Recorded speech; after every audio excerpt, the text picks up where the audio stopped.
Ici le berger clairvoyant. On reconstruit le roi. Frère, on va arrêter les mensonges, une bonne fois pour toutes. Tu dis que tu veux l'amour, la famille, la paix. Mais ce que tu veux vraiment, c'est qu'on vienne te sauver de toi-même. Tu n'as pas de royaume, pas de trône, pas de colonne vertébrale. Mais tu veux quand même ouvrir le temple. Tu connais le scénario. Tu tombes amoureux, tu donnes tout. Tu t'installes dans sa vie comme un locataire ému, pas comme un roi qui construit. Tu finances, tu rassures, tu cours, tu réponds à tous les messages. Petit à petit, ton centre se déplace. Tu ne vis plus pour ta mission, tu vis pour nous deux. En réalité, tu as fait ce que font tous les hommes brisés. Tu as pris une femme comme antidouleur au lieu de reconstruire ton feu. Tu as collé un pansement affectif sur ton vide intérieur. Tu as confondu elle-même avec « je vais mieux ». Résultat, dès qu'elle s'éloigne, tout ton monde s'écroule. Tu guettes son téléphone plus que ton compte en banque. Tu surveilles ses stories plus que ton propre miroir. Tu as peur qu'elle sorte, qu'elle écrive, qu'elle rigole sans toi. Chaque notification devient un jugement sur ta valeur. Tu n'es plus un homme, tu es un otage. Ce n'est pas elle qui t'a détruit, mon frère. C'est toi qui as mis ton cœur, ton mental, ton futur sur l'autel d'une seule personne. Personne ne mérite ce pouvoir sur toi. Pas même la femme la plus douce, la plus belle ou la plus loyale. Quand un homme tombe amoureux, il ajoute un temple à son royaume. Quand un esclave tombe amoureux, il vend son royaume pour entrer dans un temple qui ne lui appartient pas.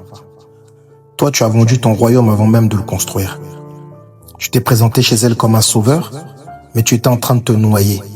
Tu as promis le futur alors que tu n'avais même pas réglé ton passé. Tu as juré la stabilité avec un mental cassé, une identité bancale. Tu as joué au roi avec le cœur d'un garçon abandonné. Les femmes le sentent. Elles ne le formulent pas, elles le vivent. Elles ressentent que leur amour est devenu ton oxygène. Et instinctivement, elles se protègent. Elles testent, elles reculent, elles sortent, elles se montrent. Elles s'entourent d'amis, de filtres, de soirées, de prières. Tout ce qu'il faut pour ne pas porter ton poids. Toi, tu crois qu'elle t'a tourné le dos. La vérité, c'est qu'elle a fui la charge que tu l'avais mise sur les épaules. Tu veux qu'on se dise la vérité nue? Tu ne l'as pas perdue parce que tu n'étais pas assez gentil. Tu l'as perdue parce que tu n'avais plus de centre. Tu t'es abandonné pour la garder. Et personne ne respecte un homme qui se trahit lui-même. Alors aujourd'hui, on change de phrase. On ne va plus dire « je veux la récupérer ». On va dire « je me récupère moi ». Ça commence par des choses simples, mon frère. Brutales et quotidiennes. Lever ton corps du lit quand ton âme a envie de mourir. Faire ton sport alors que ton cœur pleure encore son prénom. Avancer sur ta mission quand personne ne te regarde. Réapprendre à marcher seul dans ta ville comme un roi en exil. Et pas comme un chien abandonné. Tu crois que tu fais ça pour l'oublier? Non, tu fais ça pour redevenir un homme qu'aucune rupture ne pourra détruire. Parce que le jour où tu te relèveras vraiment, où ton regard sera de nouveau stable, où ta vie sera construite autour de ton feu et plus autour d'elle, alors deux choses se passeront. Soit elle reviendra vers toi, soit une autre femme viendra, attirée par la lumière d'un homme reconstruit.